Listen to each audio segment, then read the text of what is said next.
Considero que este es un tema bastante importante, sobre todo porque son enfermedades de un abordaje un poco complejo.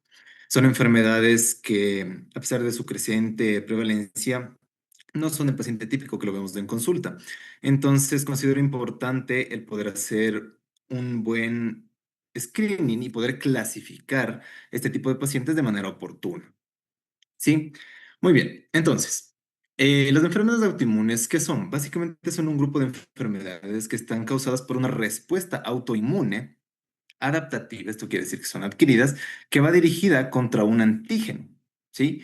Un antígeno que le pertenece al propio huésped, por eso se llama autoantígeno. Usualmente está involucrado en una respuesta mediada tanto por linfocitos T y B. El diagnóstico de estas enfermedades requieren un conjunto de una correlación clínico-laboratorial, tanto con una clasificación diagnóstica con la clínica y la presencia usualmente de autoanticuerpos. Sin embargo, su única presencia no suele ser suficiente como para establecer un diagnóstico, ya que algunos de estos anticuerpos pueden aparecer en población sana. Hablando un poco de la clasificación, esta clasificación es un poquito arbitraria, pero me parece bastante didáctica. Y las podemos clasificar básicamente en dos grandes grupos, las enfermedades autoinmunitarias sistémicas y las enfermedades autoinmunitarias órgano-específicas. Dentro de las sistémicas tenemos las enfermedades del tejido conectivo y las enfermedades del tejido mixto conectivo. No confundir con la enfermedad mixta de tejido conectivo que la abordaremos posteriormente. En cuanto a las enfermedades autoinmunitarias órgano-específicas, tenemos, por ejemplo, enfermedades que afectan a la tiroides, como la tiroiditis de Hashimoto, enfermedades que afectan al corazón, como la fiebre reumática, enfermedades que afectan a las glándulas suprarrenales, como la enfermedad de Addison, al hígado, como la hepatitis autoinmune, el sistema nervioso, como la esclerosis múltiple o la encefalitis autoinmune, el estómago, como la anemia perniciosa, al páncreas, como la diabetes tipo 1, al músculo, como la miastenia gravis, al intestino, como la enfermedad inflamatoria intestinal, al piel, como el vitiligo o la psoriasis, y en las hematológicas, que por ejemplo puede ser la anemia hemolítica inmune primaria o la púrpura trombocitopénica inmune. Aquí un pequeño apartado. Hay que recordar que ya no existe el término púrpura trombocitopénica idiopática. Se le cambió por inmune, sobre todo por el mecanismo por el cual está creado. ¿Sí? Entonces, referirnos a nosotros como una PTI a la púrpura trombocitopénica idiopática es incorrecto. Ya ese término está en desuso. Dentro de la clasificación de de las enfermedades autoinmunitarias sistémicas, las podemos clasificar como ya lo antes mencionado. Enfermedades del tejido conectivo y enfermedades mixtas, perdón, enfermedades del tejido mixto conectivo. Dentro de las del mixto de tejido conectivo, básicamente tenemos los síndromes vasculíticos, ¿sí? Recordar la clasificación de Chapel-Hill de vasculitis de grande, pequeño, mediano vaso y vasculitis de vaso variable. Por temas de tiempo y la amplitud del tema, estas enfermedades no van a ser abordadas. A las que sí nos vamos a dedicar son las de las enfermedades del tejido conectivo o conectivopatías, como usualmente se les llama. Dentro de las cuales tenemos, por ejemplo, lupus eritematoso sistémico, la cual es el estandarte de la enfermedad autoinmune, la artritis reumatoide, esclerosis sistémica, espondilitis anquilosante, como parte de las espondiloartropatías seronegativas, que de igual modo, por cuestiones de tiempo, no serán abordadas más que unos pequeños acápites. Artritis reactiva, que son enfermedades que tienden a autolimitarse, polimiositis, dermatomicitis y síndrome de Sjögren. Entonces, eh, como habrán escuchado hablar, en las enfermedades autoinmunes no hay algo como los criterios diagnósticos, sino los criterios clasificatorios. Y ustedes se preguntarán cuál es la diferencia. Y en realidad, esta es una discusión bastante extensa entre autores de si existe o no una diferencia per se. Eh, Muchos autores consideran que son términos reemplazables y que los criterios clasificatorios son criterios diagnósticos. Sí, personalmente no estoy de acuerdo con esto. ¿Por qué? Porque los criterios clasificatorios nacieron para tomar una cantidad de pacientes que tengan las características más parecidas, que tengan una muestra más homogénea con fines de incluir estos pacientes en estudios. ¿Sí? Su énfasis es la especificidad, evitar falsos positivos, mientras que los criterios diagnósticos procuran tomar la mayor parte de características que tienen estos pacientes para evitar falsos negativos. Traduciéndolo un poco, los criterios de clasificación no tienden a ser tan absolutos y requieren bastante de la experticia y conocimiento médico para poder proseguir con el algoritmo diagnóstico. ¿sí? Vamos a un ejemplo. Dentro de los criterios clasificatorios del lupus de la CE regular, la cual es la última actualización en diagnóstico del lupus, tenemos que el criterio de entrada es que un paciente o una paciente, sobre todo, tenga un anticuerpo antinuclear medido por inmunofluorescencia con títulos de 1/80, ¿sí? Si este no es el caso, no es lupus. ¿Sí? Y ya vamos a ver que esto no siempre se cumple. Mientras que, por ejemplo, en los criterios diagnósticos de la diabetes tipo 2 de la edad 2025, tenemos que un paciente con síntomas sugestivos de hiperglicemia, polifagia, poliuria, pérdida de peso y una glucosa al azar de más de 200 tiene diabetes. Punto. Aquí, en la China y en donde sea. ¿Sí? No está sujeto a discusión. Y ya vamos a ver por qué los criterios clasificatorios varían un poco de los criterios diagnósticos. Muy bien. Entonces, vamos a hablar sobre todo del abordaje de los principales autoanticuerpos y su significancia clínica, ¿sí? Entonces, ¿qué son los anticuerpos antinucleares o los ANAs? Son un grupo de anticuerpos que van o que se dirigen contra macromoléculas que se encuentran en el núcleo celular y contra algunos componentes citoplasmáticos, ¿sí? Pueden ser clasificados por el tipo de estructuras que reconozcan, ¿no es cierto? Por ejemplo, nucleosoma, proteínas no histonas asociadas al ADN, ARN, antígenos extraíbles del núcleo o los ENAs contra el nucleóleo y antígenos citoplasmáticos. Una vez que se ha detectado, se deben hacer más pruebas, sobre todo solicitar los ENAs, que ya los trataremos a continuación, para detectar la especificidad antigénica a la cual van dirigidos. ¿Sí? Y al analizarlos por el método de inmunofluorescencia, permite identificar patrones, ¿sí? Clasificados en tres: el patrón nuclear, perdón, el patrón citoplasmático y el patrón mitótico. Y esta tiene una utilidad de que guía la interpretación clínica que tiene, ¿sí? Dentro de esto, al clasificarlos como el patrón nuclear y etcétera, tenemos una denominación que se llama AC, que va de la 1 a la 28. Y dentro de esto podemos ver algunos. Por ejemplo, si el patrón de mi ANA, yo le pido una ANA a un paciente y me sale 1/160, está positivo.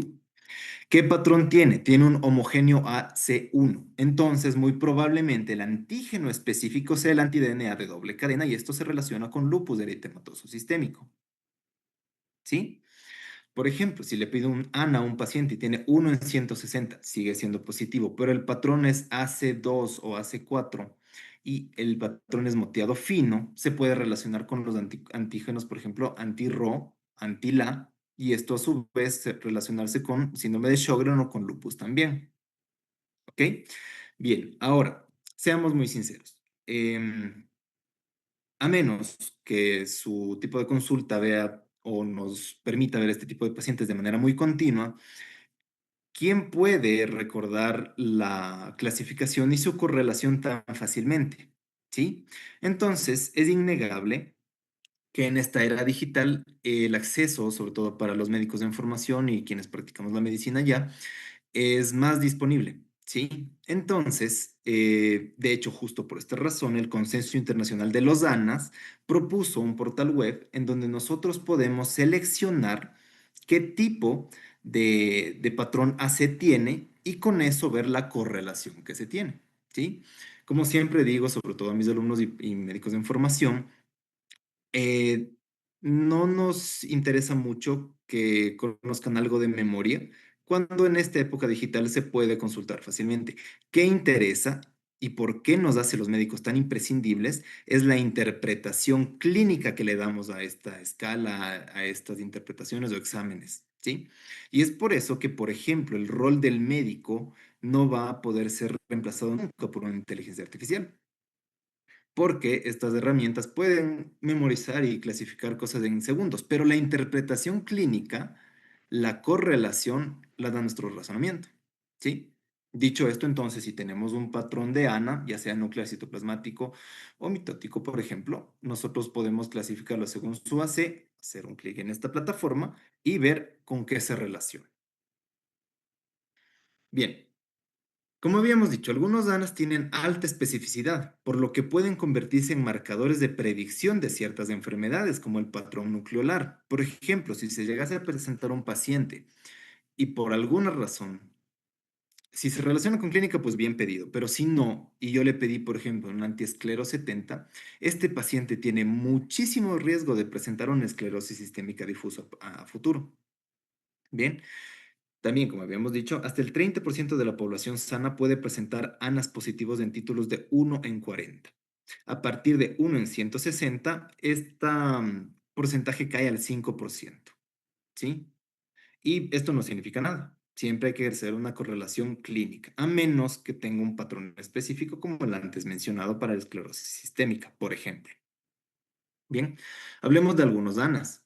Uno de los DANAs más importantes y más solicitados que deberíamos pedirlo siempre en pacientes con lupus es el anti-DNA de doble cadena. Este está dirigido contra el núcleo, contra el ADN, perdón, puro o unido a proteínas como las distintas, y se clasifica en anti-DNA de cadena simple o de cadena doble. El de cadena simple tiene muy baja especificidad, por lo que no es relevante y no se suele pedir. El anti-DNA de doble cadena, en cambio, es altamente específico, sobre todo para lupus. Y cuando se encuentra positivo en pacientes con lupus, se relaciona con nefritis lúpica y con compromiso hepático y neurológico, ¿sí? Así como su posible desarrollo futuro. Es altamente útil para el diagnóstico de lupus, ¿sí? Y puede anteceder años a las manifestaciones clínicas en los pacientes en quienes sospechamos que tengan lupus, ¿sí? Y no solo eso, sino que también se puede utilizar como un seguimiento o marcador de futuras recaídas. Recordemos que en lupus existe una escala que se llama SLEDAI que valora la actividad del paciente.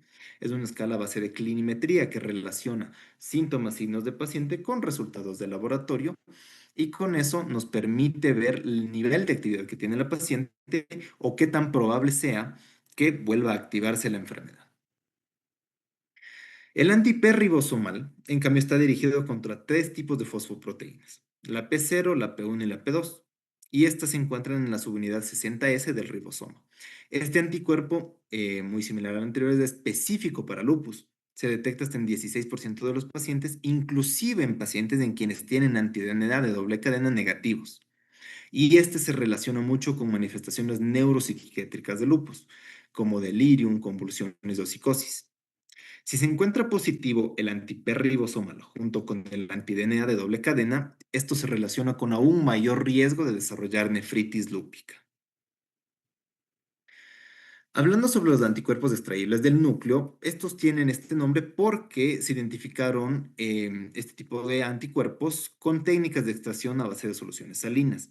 Existen más de 100 anticuerpos identificados, dentro de los cuales los más relevantes podrían ser el anti-Ro, el anti-La, el anti-Smith, el anti-RNP en su fracción U1, el anti-esclero 70 y el anti-Jo1.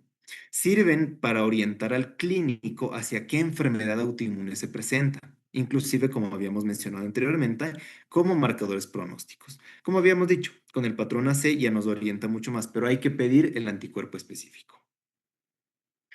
Entonces, por ejemplo, el anti-Ro o Sjögren Related Antigen A, que por sus siglas es SSA, este actúa contra proteínas asociadas a la ARN y se encuentra en síndrome de Sjögren, en lupus eritematoso sistémico y artritis reumatoide. Cuando se presenta en lupus, se asocia mucho al lupus neonatal. Se presenta entre un 40 y un 25% en pacientes con síndrome de Sjögren primario y un 25 un 50% en lupus eritematoso sistémico.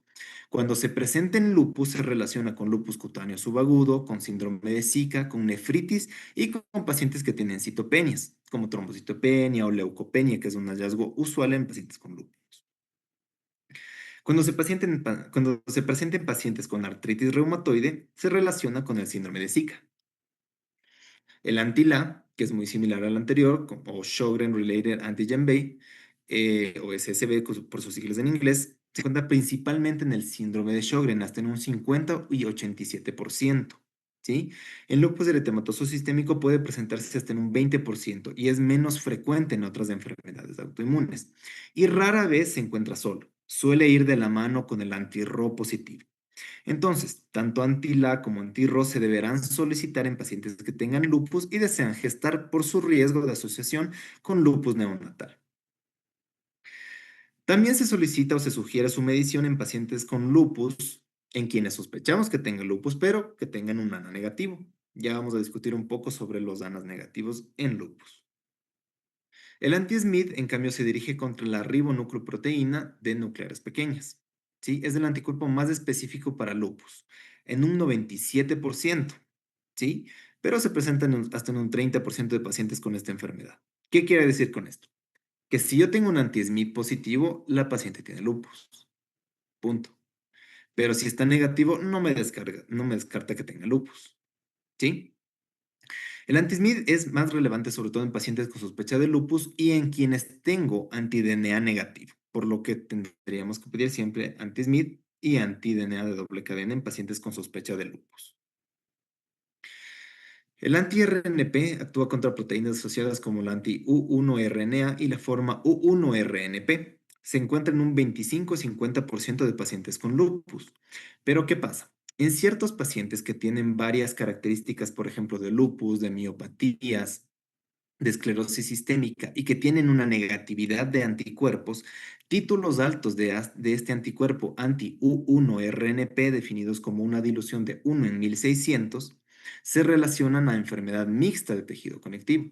Y como habíamos dicho, sobre todo con anticuerpos activos. Entonces tengo una paciente con esclerodactilia que tiene debilidad muscular proximal y que tiene un eritema en alas de mariposa y por alguna razón tiene un anti-DNA negativo y un anti-SMID negativo, muy probablemente tenga un anti-U1-RNP alto y muy alto y sea una enfermedad mixta de tejido conectivo. El antiesclero 70, en cambio, se dirige contra proteínas nucleares no histonas y se presenta hasta en un 40-64% en pacientes con esclerosis sistémica difusa. Se presenta también en un 10 a 34% en esclerosis sistémica limitada y en presentaciones como el síndrome de Crest, que es una presentación de la esclerosis sistémica limitada. Es altamente específica para la esclerosis sistémica, por lo que habíamos dicho, en una paciente que presente el esclero 70, va a presentar una esclerosis sistémica, sobre todo difusa, con sus posibles complicaciones y un mal pronóstico. ¿Sí?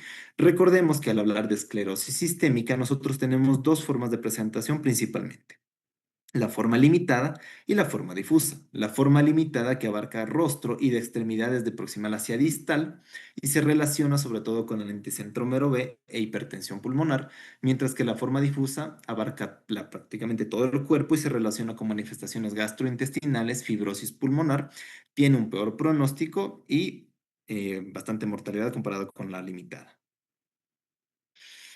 El antijo 1, que está dirigido contra la enzima histidil ARNT transferasa. Esto se presenta sobre todo en pacientes con miositis, en aquellos en quienes presentan manifestaciones extramusculares como artritis, fenómeno de Raynaud, fiebre e enfermedad pulmonar intersticial difusa. Y juega mucho rol en pacientes con síndrome de antisintetasa. ¿Sí? Recordemos que en pacientes en quienes sospecha una miopatía inflamatoria, aquellos pacientes que vienen con debilidad muscular proximal, elevación de enzimas musculares, tengo que voltear a ver al pulmón, porque se relaciona mucho con infiltrados intersticiales en vidrio deslustrado, de una distribución nasorosa y parchada, muy características con lo que nosotros denominamos neumonía intersticial no específica. El patrón relacionado con fibrosis pulmonar con la miopatía inflamatoria, pues. El factor reumatoide, en cambio, va dirigido contra la porción FC, que es el fragmento cristalizable de la IgG. ¿Sí? Originalmente se identificó en pacientes con artritis reumatoide, por eso se llama así, pero puede presentarse en pacientes sanos hasta en un 30%. En artritis reumatoide tiene una sensibilidad del 60-90% y una especificidad del 75%. Sin embargo, este factor reumatoide interviene también en el aclaramiento de anticuerpos de otras patologías infecciosas, como por ejemplo bacterias, virus y parásitos. Entonces, puede presentarse o mostrarse positivo en pacientes que tienen tuberculosis pulmonar, en pacientes que tienen sífilis, en pacientes que cursan infecciones por arbovirus como dengue, en pacientes que cursan infecciones por virus hepatotropos como hepatitis A, B y C, en pacientes que presentan infecciones por virus de la familia herpes, en pacientes con VIH, en pacientes que cursan infecciones parasitarias como toxoplasma. Entonces, como les digo, la presencia sola no significa mucho. Hay que hacer una correlación clínica. ¿Qué pasa en cambio con el anticuerpo antipéptido citrulinado o el anti-CCP? Este va dirigido contra proteínas con alto valor de citrulina, como por ejemplo la filagrina o la vimentina, ¿sí? Y se presenta hasta en un 80% de pacientes con artritis reumatoide, pero este sí tiene una especificidad de 98%. ¿Qué quiere decir esto? Que usualmente no hay falsos positivos con anti-CCP. Si el paciente los tiene, tiene artritis reumatoide o la va a desarrollar de algún grado a futuro. ¿Y por qué es importante este? Porque también sirve como un factor pronóstico sobre las complicaciones articulares y complicaciones em, pulmonares del desarrollo de la enfermedad de la artritis reumatoide. En cuanto a los antifosfolípidos, en cambio, son anticuerpos que tienen fracciones IgA, IgM o IgG dirigido contra los fosfolípidos, los cuales están localizados en el endotelio vascular, en plaquetas y otras células involucradas en la cascada de coagulación. Por esto son factores protrombóticos. Los más reconocidos son la beta-2 glicoproteína, la anticardiolipina y el anticoagulante lúpico. La anticardiolipina puede encontrarse hasta en un 10% de pacientes sanas y tienden a ser transitorios, ¿sí? Por lo que se recomienda es repetirlos entre 4 a 6 semanas posteriores y en pacientes que no tienen síndrome de fosfolipídico tienden a aclarar este anticuerpo. La anticardiolipina puede positivizarse, perdón, en pacientes con sífilis, ¿sí? Y por ejemplo, si tuviéramos una paciente en quien sospechamos un síndrome antifosfolipídico, quien por ejemplo tiene muchos eventos trombóticos que no se explican por otra razón, pérdidas fetales, y tiene una negatividad de beta-2 glicoproteína, IgG-IgM, y una negatividad de anticardiolipina, IgG-IgM, deberíamos pedir al isotipo de IgA, porque puede estar este positivo cuando los otros dos pueden estar negativos. Muy bien, entonces, hablando de un poquito de la epidemiología latinoamericana, correlacionando estudios hechos en Colombia y una tesis en Guayaquil, tenemos que las enfermedades o colagenopatías más frecuentes en nuestro medio son artritis reumatoide con un 66%, lupus eritematoso sistémico con un 17%, síndrome de Sjögren primario con un 7%, esclerosis sistémica con un 6%, las polimiositis y dermatomiositis con un 3% reactivo y las que dijimos que no vamos a topar como artritis reactiva y espondilitis anquilosante con un 1% y 7% respectivamente. ¿Por qué muestro esto? Pues porque vamos a abordar 5 de estas enfermedades sobre cómo hacer el diagnóstico con los criterios clasificatorios. Muy bien. Entonces, hablando de los criterios clasificatorios para lupus eritematoso sistémico, tenemos, como habíamos dicho, la clasificación de ACR EULAR, ¿sí? En donde el criterio de entrada es un ANA por inmunofluorescencia de 1 en 80 o más, ¿sí? Y con esto, el paciente debe reunir 10 puntos entre condiciones clínicas y condiciones laboratoriales para ser clasificado como lupus. En condiciones clínicas tenemos síndromes constitucionales como fiebre, hematológicos como leucopenia, trombocitopenia o anemia hemolítica inmune, la cual habrá que comprobar solicitando índice reticulocitario, LDH y bilirrubinas para confirmar que esté desarrollando una hemólisis. Síntomas neuropsiquiátricos no producidos por alguna otra enfermedad como delirium, psicosis y convulsiones. Lesiones mucocutáneas como alopecia no cicatricial, o sea, aquella que deja parches alopécicos, pero que cuando cura vuelve a generar pelo. Úlceras orales que en el lupus asientan sobre todo en el paladar blando y no son dolorosas. El lupus subcutáneo o discoide, en donde podemos ver este tipo de lesiones en diana, estas lesiones en forma de placas eritematosas a lo largo del cuerpo o el lupus cutáneo agudo, en donde podemos ver la lesión estandarte de esta patología, que es el eritema en alas de mariposa. En cuanto a a la compromiso musculoesquelético, tiene que ver, aquí, por ejemplo, vale la pena demorarnos un poco porque dice compromiso articular. ¿Pero qué es esto? En las enfermedades autoinmunes necesariamente se tiene que tener algo que se llama tenderness en inglés o mucha sensibilidad al tacto y sinovitis de al menos 2 articulaciones, sobre todo en articulaciones pequeñas, ¿sí? No basta con tener solamente artralgia, sino que tiene que tener evidencia de una sinovitis. ¿Sí? Y ya vamos a topar un poco esto, sobre todo en el tema de criterios clasificatorios. En renal, idealmente con una biopsia que demuestre la clase de nefritis lúpica que tenga, o al menos una proteinura en 24 horas de más de 500 miligramos. En anticuerpos, que tenga positividad para los anticuerpos antifosfolipídicos, que tenga complemento consumido, ya sea el C3 o C4 o ambos, o la presencia de anti-DNA de doble cadena y anti-SMID. ¿Cuál es la cuestión? Que si tenemos alguna positividad en uno de estos dominios, debemos puntuar solamente el más alto, ¿sí? Ejemplo, por ejemplo, me salté. En compromiso clínico también hay, por ejemplo, el compromiso seroso, en donde el paciente puede presentarse como, por ejemplo, derrames pleurales o derrame pericárdico. Extrañamente, el ACR regular no clasifica a la citis como manifestación de lupus, pero se ha descrito casos. Se han descrito casos. Entonces, por ejemplo, supongamos que tengo un paciente que tiene una pericarditis aguda y un derrame pleural. Puntuamos solo el de mayor valor, puntuamos 6, no es 5 más 6, solamente 6, ¿sí?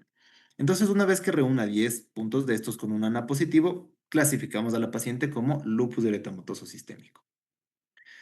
En cuanto a la exploración articular, vale la pena recordarla y recordemos que la articulación tiene dos tipos de movimientos, los movimientos activos y los movimientos pasivos. En el movimiento activo, el paciente es quien tiene que realizar el arco de motilidad completo de la articulación y en el pasivo es cuando yo lo llevo forzándole esta articulación.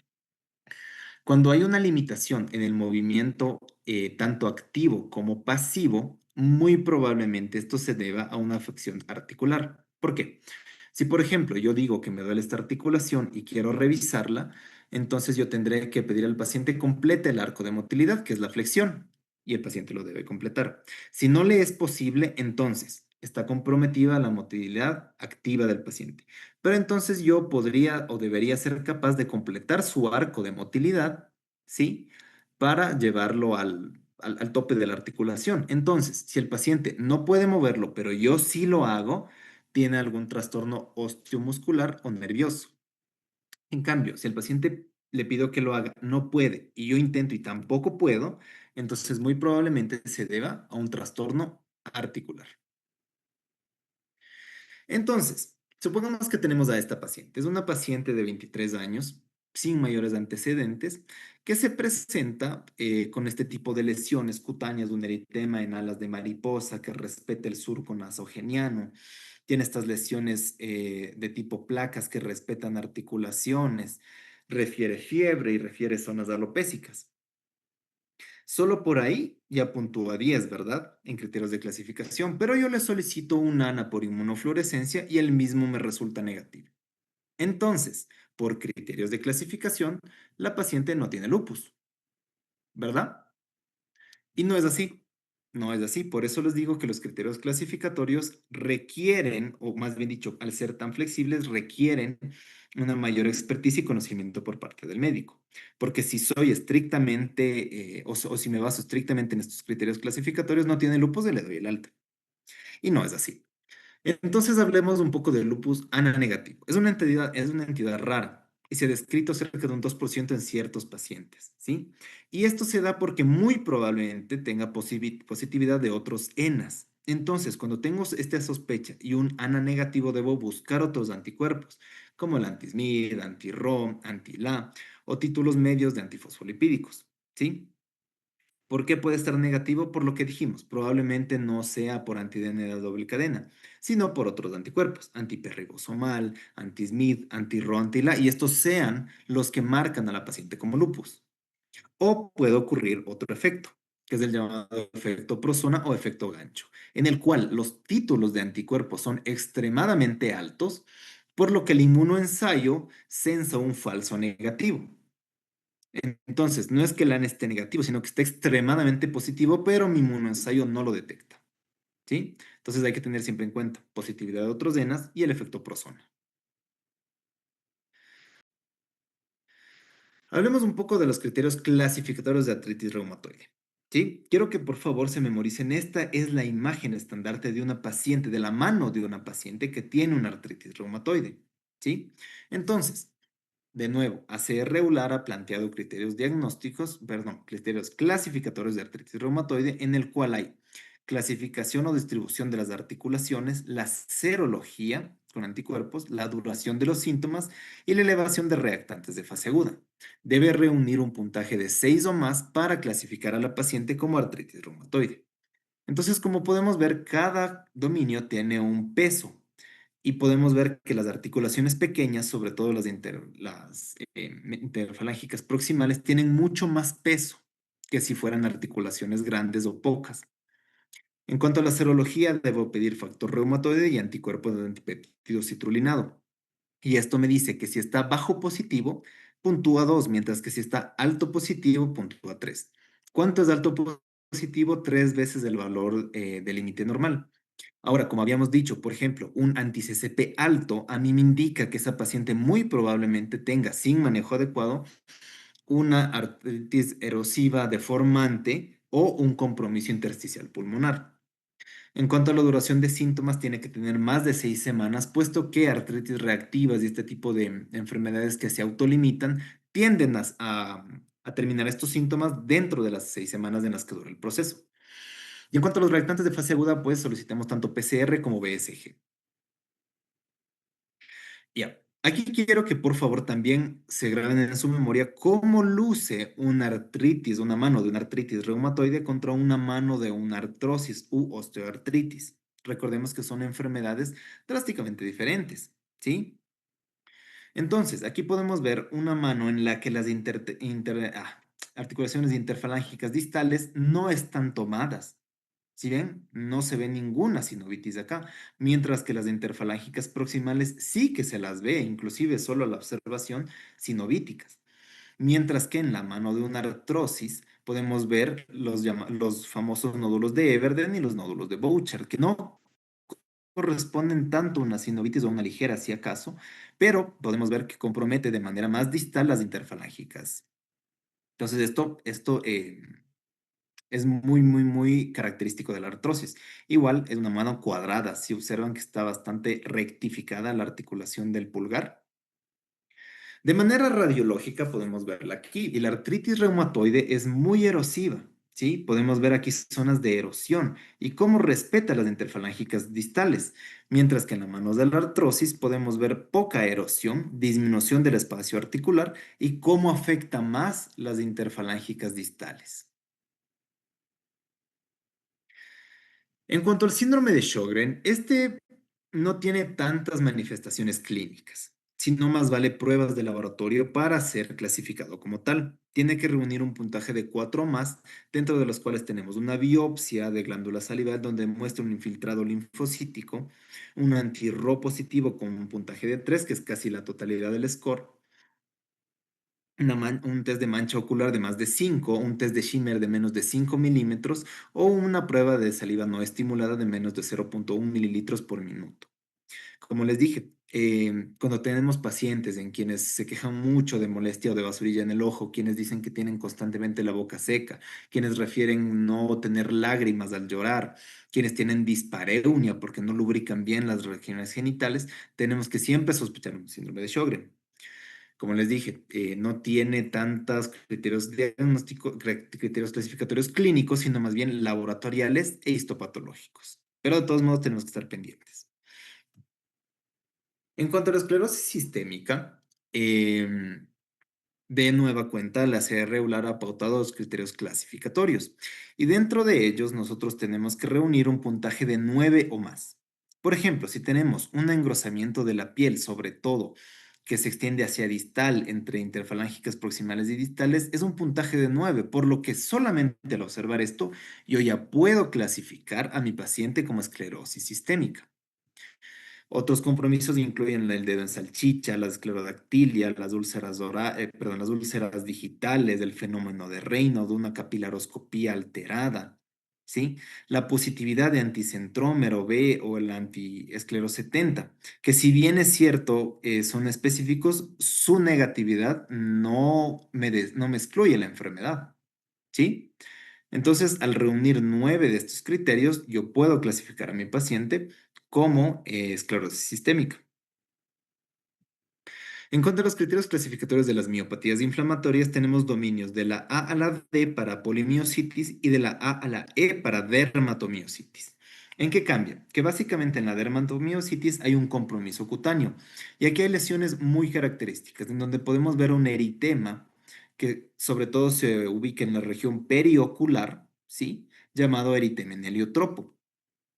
Y en las manos, unas lesiones eritematosas de forma de placas que asientan en superficies articulares. ¿Recuerdan la mano de la paciente con lupus? Tenía en cambio lesiones entre los espacios articulares, mientras que en las dermatomiositis tienen lesiones en las superficies articulares y estas son las llamadas pápulas de Gotro. ¿Ya?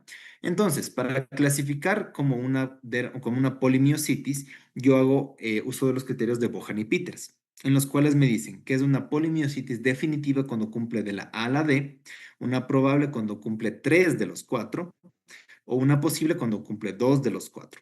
¿Sí? ¿Cuáles son estos cuatro? Una debilidad proximal muscular, una elevación de las enzimas musculares como la creatinfosfoquinasa, la TGO, la LDH o la aldolasa, una electromiografía compatible con dermatomiositis o una biopsia muscular donde muestre necrosis o fagocitosis. Idealmente se debería contar con estos dos últimos exámenes. Dependiendo de dónde trabajen, pues ya me dirán la disponibilidad de los mismos. Cuando nosotros diagnosticamos una miopatía inflamatoria, es importante conocer que de por sí una miopatía inflamatoria, cuando tiene factores de peor pronóstico, o sea, que se presente en pacientes hombres, que se presente con disfagia, puede llegar a tomar la vida del paciente. Es una emergencia reumatológica. Pero más allá de eso, tenemos que tener en cuenta que muchas de estas polimiositis se relacionan con síndromes paraneoplásicos, por lo que se sugiere solicitar un panel de miopatías inflamatorias en donde nos medirán algunos otros anticuerpos aparte del Jo1.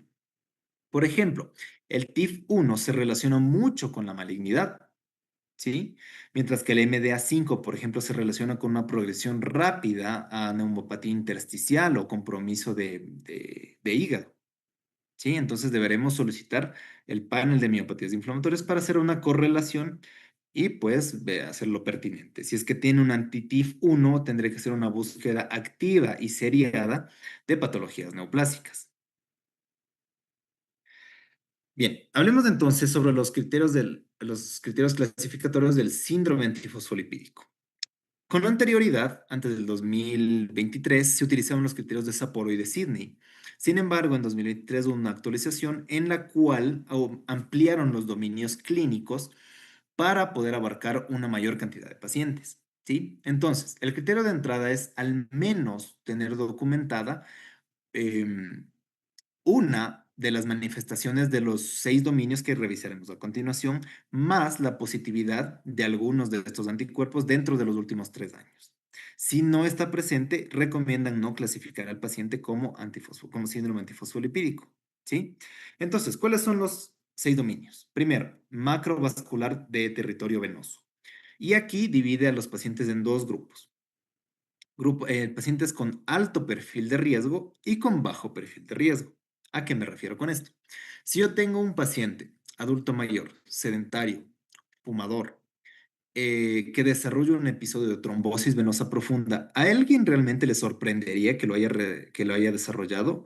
Pues no. Tiene muchos factores de riesgo de aumentar la tríada de Virchow y por ende aumentar su hipercoagulabilidad. Por lo tanto, el peso de un paciente con alto perfil de riesgo es solamente uno, puntúa uno. En cambio, si yo tengo una paciente adulta joven que no toma anticonceptivos, que hace deporte, que tiene un IMC adecuado y que desarrolla un evento trombótico en el territorio venoso, pues hay que parar más las sospechas, ¿no? Porque no es que algo me pueda explicar de mejor manera su evento trombótico. Entonces, puntúa 3. Misma cosa con el territorio macrovascular arterial. Tenemos pacientes con alto riesgo y con bajo riesgo. Un paciente con fibrilación auricular, con placas ateromatosas en carótidas, con dislipidemia, con diabetes mal controlada, hipertensión arterial, ¿realmente será muy sorprendente que desarrolle un evento cerebrovascular isquémico? No mucho, ¿no?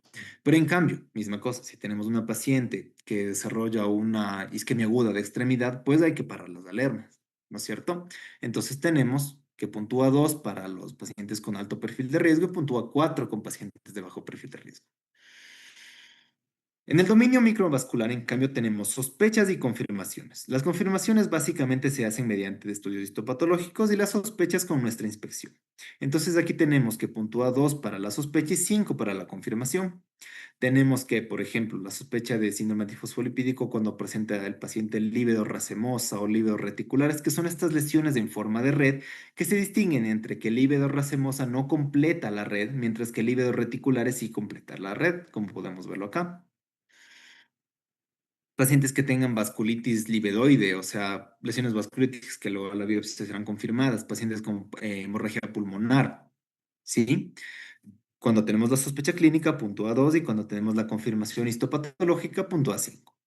En el dominio obstétrico tenemos que, por ejemplo, pérdidas fetales de menos de 10 semanas o de 10 a 15 semanas, o pérdidas fetales de 16 a 33 semanas en ausencia de preeclampsia o insuficiencia placentaria, puntúan 1 cada una.